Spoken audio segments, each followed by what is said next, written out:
magazine Le Consommateur. Alors, nous nous intéressons aujourd'hui à la disponibilité des moutons et des bœufs pour la fête de la Tabaski. Fête de Tabaski, il est important de voir en amont l'approvisionnement, savoir donc d'où proviennent les bêtes. Il est important également d'aller à l'abattoir et de comprendre l'arrivée des bêtes, les camions, les déchargements, l'abattage également. C'est une mission extrêmement intéressante qui s'annonce. Si vous êtes là, et vous faites bien.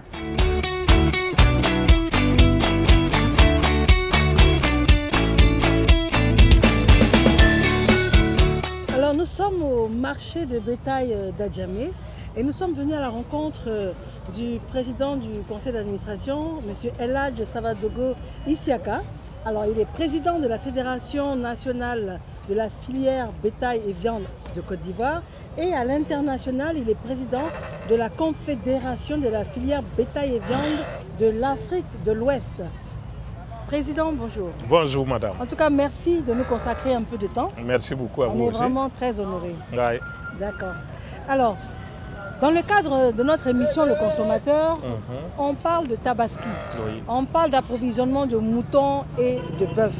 Donc vous êtes la bonne personne pour nous expliquer la provenance des bêtes, sachant que malheureusement en Côte d'Ivoire, on n'est pas autosuffisant en fourniture de bétail. C'est ça. Merci beaucoup madame.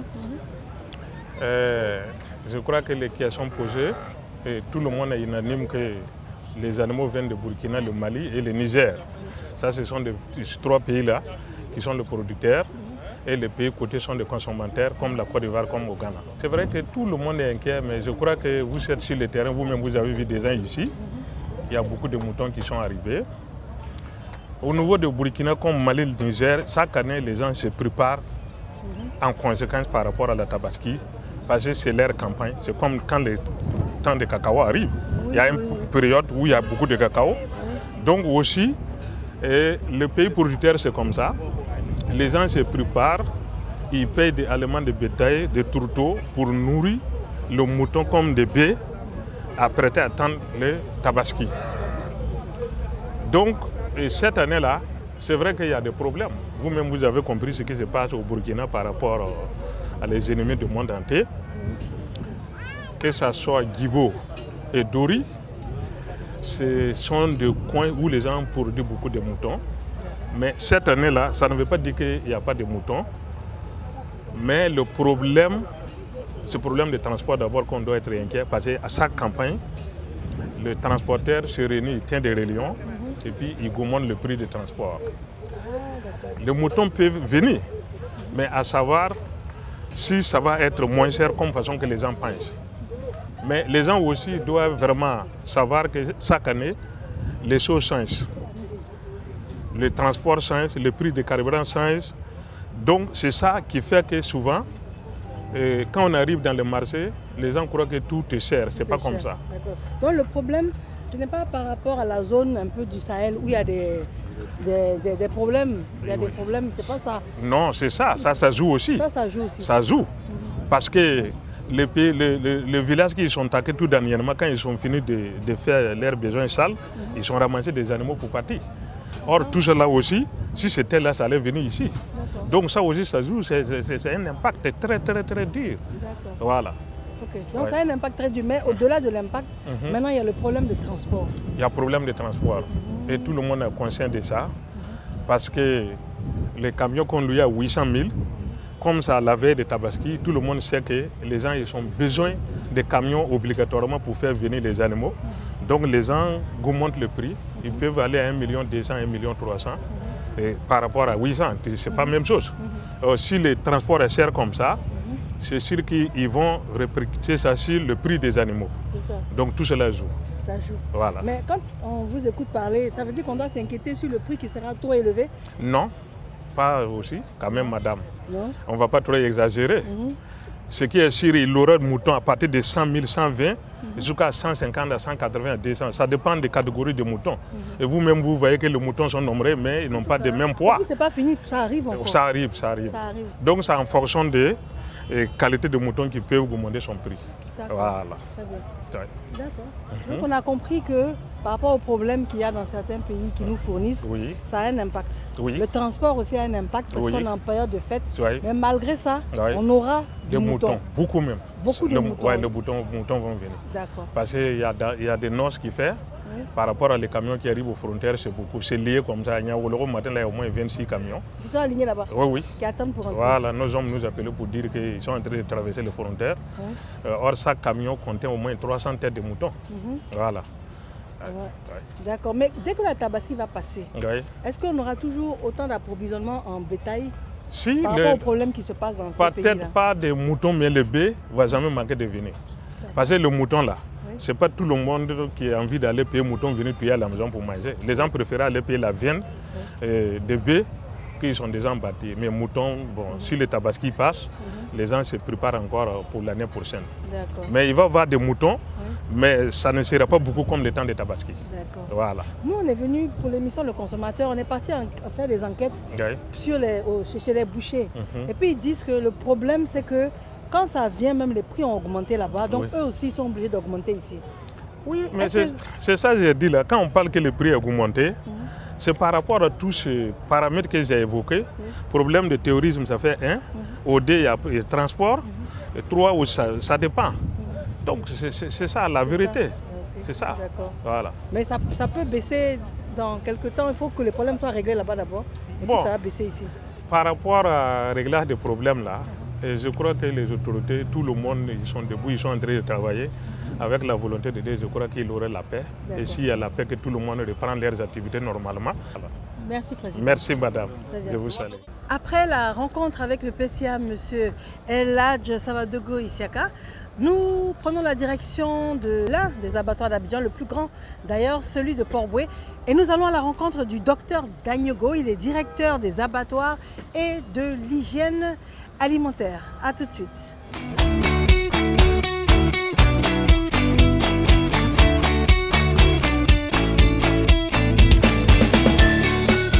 Nous sommes à Port-Boué, dans le plus grand abattoir de Côte d'Ivoire. Et nous sommes en compagnie du docteur Dagnogo Commissary. Docteur, bonjour. Bonjour. Alors vous êtes directeur des abattoirs et de l'hygiène alimentaire. Oui. Alors par rapport à la cherté de la vie, par rapport à la fête de Tabaski qui arrive, on a décidé de venir sur le terrain et puis de mener des enquêtes et ici au niveau de l'abattoir, de savoir si tout est en train d'être mis en place pour que les fêtes de Tabaski, il n'y ait pas de rupture de moutons. Merci beaucoup. Ce qu'on peut dire, il n'y aura pas de rupture. Nous sommes habitués, c'est tous les ans, chaque année, la Tabaski, nous nous préparons. Quand on finit la Tabaski 2020, on se prépare déjà pour la Tabaski 2021. Dès qu'on a fini pour la Tabaski 2021, on va se préparer pour la Tabaski 2022.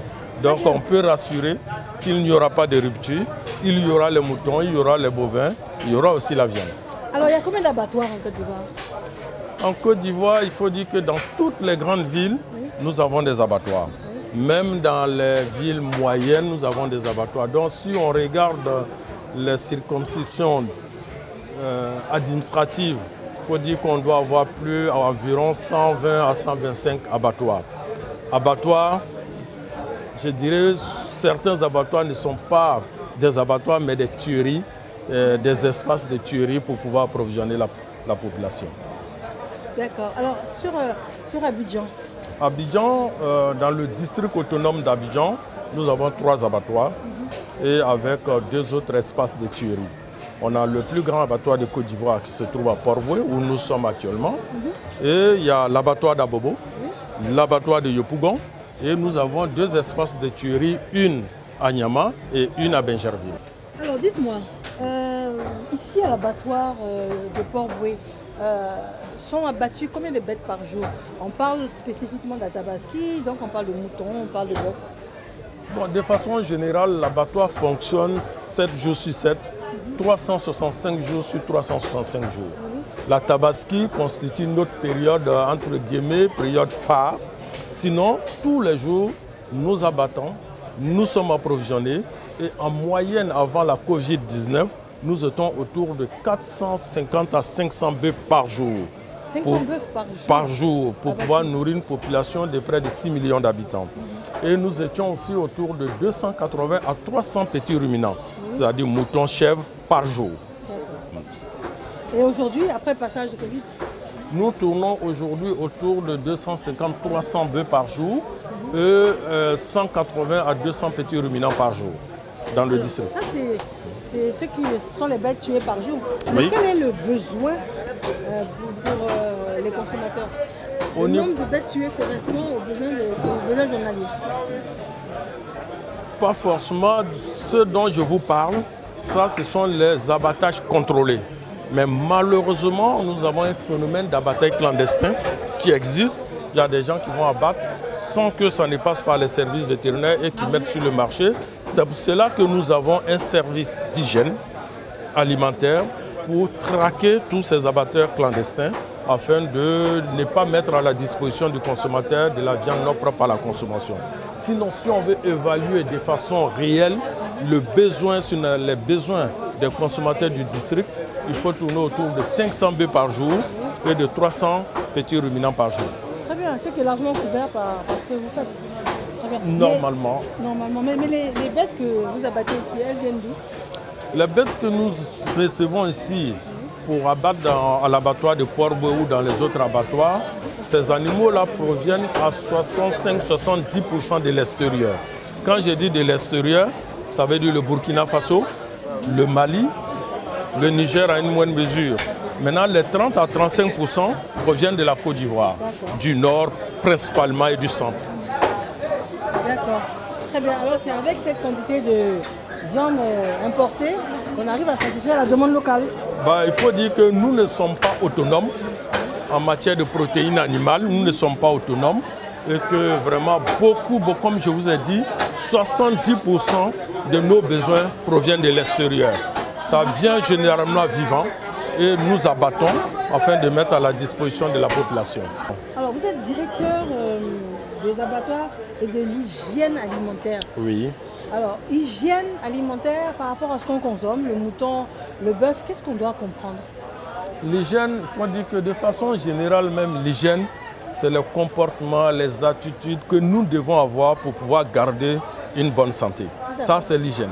Maintenant, quand on va au niveau alimentaire, l'hygiène alimentaire, c'est tous les procédés, pour ne pas dire les procédures que nous allons prendre pour que la viande ou l'aliment qui sera mis à la disposition du consommateur soit propre à la consommation.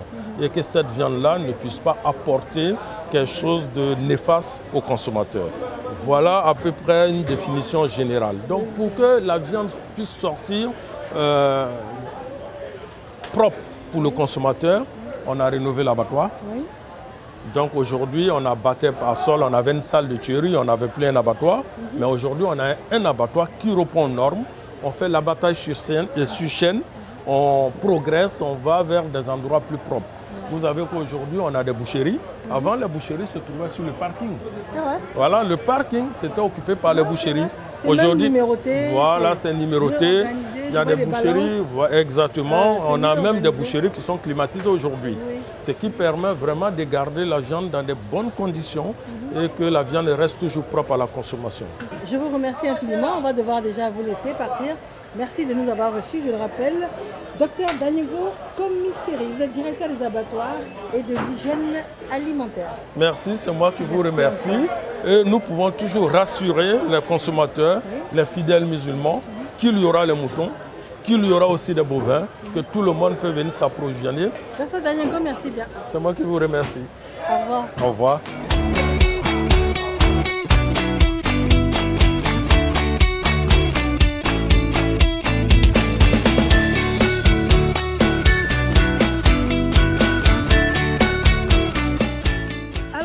Au plus grand parc à bétail d'Atekoubé. C'est impressionnant de voir autant de têtes de bétail à perte de vue. J'ai rendez-vous avec Dr Nandji et nous avons choisi ce cadre et nous allons parler d'approvisionnement, nous allons parler d'autosuffisance également. Docteur, oui, bonjour. Oui, bonjour. En tout cas, merci pour ce lieu de rendez-vous.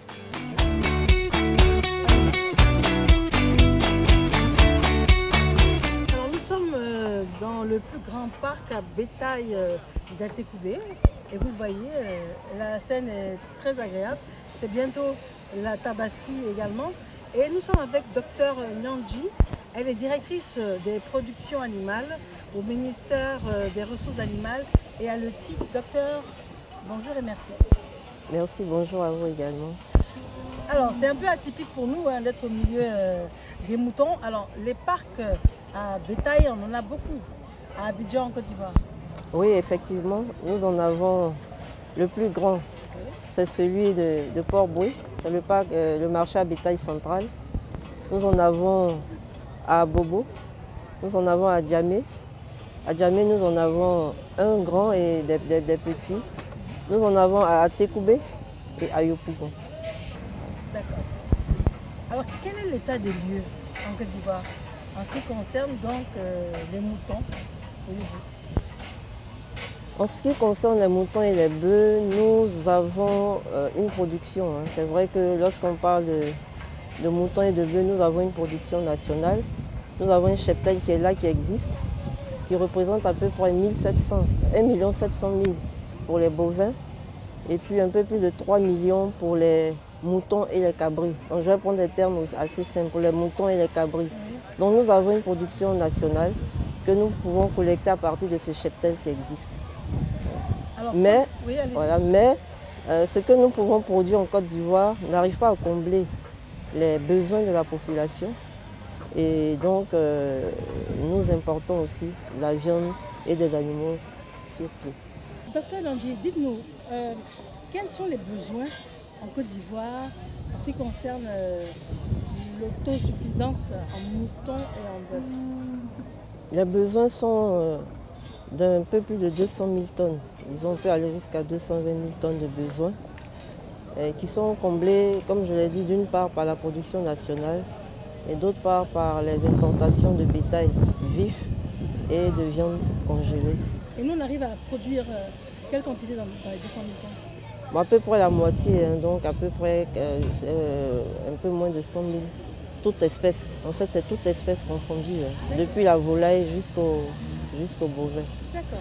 Donc ça veut dire qu'il faut un apport extérieur pour pour que la demande soit satisfaite. Oui, tout à fait. Et cet apport extérieur de moutons, de bœuf, ça nous vient d'où?